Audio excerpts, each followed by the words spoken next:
ఏపీలో తనపై నమోదైన కేసుల్లో ముందస్తు బెయిల్ కోరుతూ హైకోర్టులో సజ్జల భార్గవ్ రెడ్డి పిటిషన్ దాఖలు చేశారు.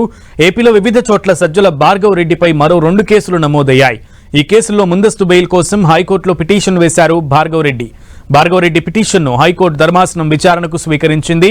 ఈ పిటిషన్ను ఈ నెల 6న విచారించే అవకాశం ఉంది. మరోవైపు ఇప్పటికే 3 కేసుల్లో ముందస్తు బెయిల్ కావాలని హైకోర్టులో భార్గవ్ పిటిషన్లు దాఖలు చేశారు.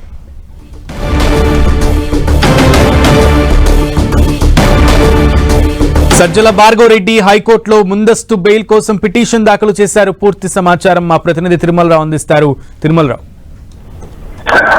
సునీల్, ఎవరైతే ఉన్నారో సజ్జల రామకృష్ణారెడ్డి తనయుడు సజ్జల భార్గవ్ రెడ్డిపై ఏపీలో మరో 2 కేసులు నమోదు చేయడం జరిగింది.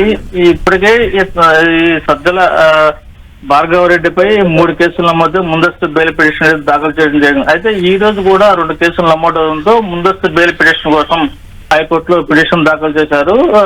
ధర్మాసనం ఈ పిటిషన్ అయితే స్వీకరించింది. ఎల్లుండి విచారణకు వచ్చే అవకాశం కనిపిస్తుంది. అయితే ఏదైతే ఉందో ఏపీలో పోలీసు రూలింగ్ పార్టీ ఒత్తిడి ప్రభావితం అవుతున్నారు. దానివల్ల కోర్టులో పిటిషన్లు వేస్తున్నాము. ప్రజాస్వామ్యంలో రాజ్యాంగ హక్కులను కూడా కాలరాసి అక్రమ కేసులు పెడుతున్నారంటూ సజ్జల భార్గవ్ రెడ్డి పిటిషన్లు పేర్కోవడం జరిగింది. ఈ కేసు నమోదులో ప్రాథమికంగా స్పష్టమైన ఆధారాలు ఉన్నాయా అంటూ ప్రభుత్వాన్ని కోరడం జరిగింది.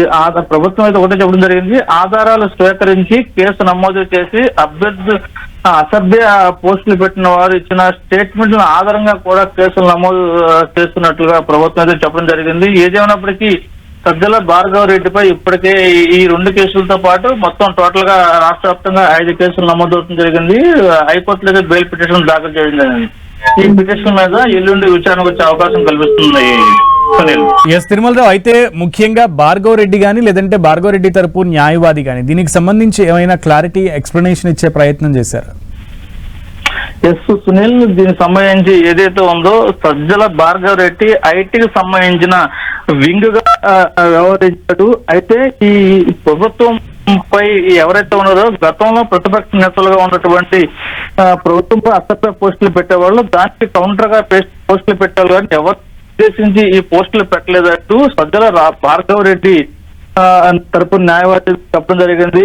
ఈ అధికారం మారిన తర్వాత కేవలం ఇబ్బంది పెట్టే విధంగా అధికార పార్టీ నాయకులు వ్యవహరిస్తున్నారు. దీనికి పోలీసులను పాముగా వాడుకుంటూ కేసులు పెడుతున్నారు అని చెప్పేసి తన వాదనలు వినిపించారు.